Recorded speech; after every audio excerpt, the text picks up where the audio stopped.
Hello. Today I'd like to talk a little bit about cube dimension tanks for people who are interested in getting those sort of compact all-in-one units, or in some cases a larger size cube tank, and just kind of weighing the pros and cons and things that people need to be aware of before they go out and just purchase them. The first pro for a cube tank is obviously its relatively compact footprint. Particularly if you live in a small apartment, a college dorm, it's pretty obvious as to why they're so popular, particularly things like BioCubes or JBJ and those cube-style tanks. They're all in one, basically. You only need to get a couple of other items and you're good to go with them. And as such, between the compact footprint and having the all-in-one tank with the built-in sump chamber and refugium on the back, they tend to be a very simple and logical solution. They're easier to move, obviously, if you have to, pack up and move from, say, an apartment or college dorm, in terms of getting them moved around for logistics purposes.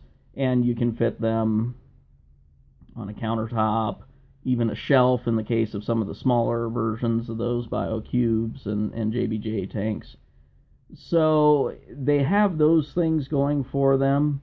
They also are a good choice if you're looking to get away with less lighting, in the sense that you don't need to have multiple lights in order to get comprehensive lighting.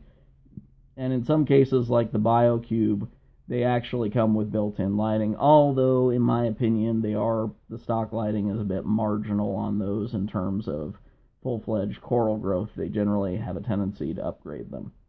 So, anyways, those are some of the advantages of the cubes, and with, like, the 93-gallon, you got a big cube there, a 30-foot cube, basically, in all directions. And they have a tendency to fit a certain aesthetic and everything else, and people tend to like them. Now, that said, however, there are some things you need to be aware of that are significant drawbacks to having the cube dimension tanks. Okay, the first one is the more and more you research into stocking saltwater fish and looking at what your options are and benefits of having given size tanks, you realize more and more that it's less about the gallons and more about the dimensions. And unfortunately for cube owners, this is a sad fact of reality, saltwater fish value horizontal swimming length. And cube dimension tanks, unfortunately, severely limit horizontal swimming length. So you are effectively, eliminating a lot of stocking options for you. I get people who come and see me all the time and saying, hey, I've got this big, huge, 3-foot cube, 93-gallon tank. Why can't I have a tang in it? Well, because a tang needs a bare minimum, even for the smallest tangs, horizontal swimming length of 4 feet. And ideally 5 to 6 feet or more. So a 3-foot cube, even though you might have the displacement capacity that says it's okay for a minimum tank size, is not okay for something like, say, a tang. A lot of wrasses get eliminated unless you have like the 93-gallon cube, and then you could go with like a Lubbock's or a Flasher wrasse or something like that. But anyways, and so they tend to very severely limit your options because a lot of the cubes are 2 feet or less in length, and saltwater fish, most of them just need more than that. Obviously, there are fish that will work, the smaller Ocellaris or Percula variety clowns, cardinal fish, a possum or a pygmy wrasse would even work in a tank like that. But if you're having ideas about getting bigger wrasses or even a small tang, dwarf angels, I don't recommend them at all for cubes. I know there are people who've gotten away with dwarf angels and cubes, but your chances of success with them not getting aggressive or anything like that, it goes down considerably when you put them in a cube tank.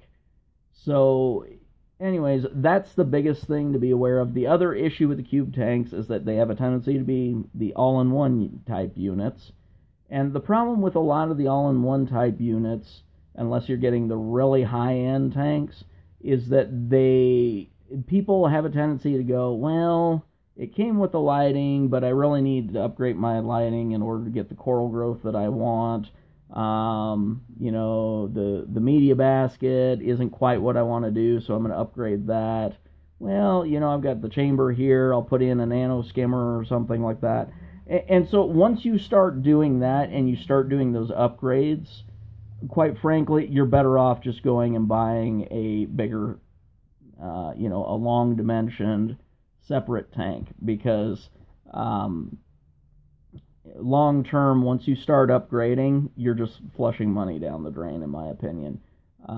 It's just, I mean, I understand, as I said, the compact dimensions and everything else, but in my opinion, there's so many better options out there that if you reach the point where you're starting to upgrade, don't even bother getting an all-in-one cube. It's because you're just flushing money down the drain, and you're never going to get the return on it that you want it to. Now, obviously, there are some all-in-ones that are better than others. In my opinion, the JBJ and the IM Nuvo Fusion tend to be very good. Waterbox and Red Sea, they're good all-in-one tanks, but they're ridiculously overpriced.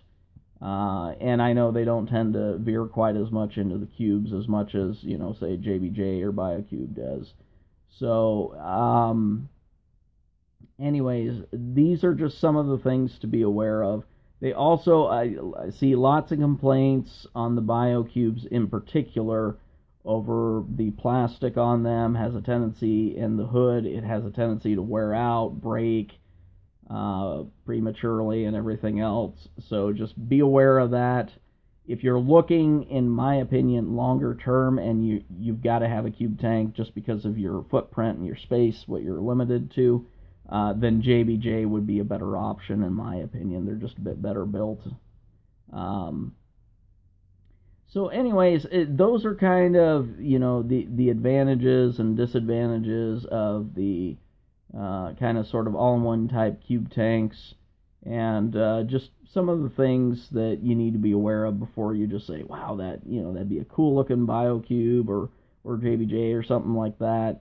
And realizing that, yes, they are compact, yes, they do fit a certain aesthetic, but they also, you know, can be frustratingly limiting in terms of stocking options for fish, and just, you know, sometimes for longevity purposes, you know, if you're looking for a tank that you want to hold on to for a while, sometimes they're just not very practical.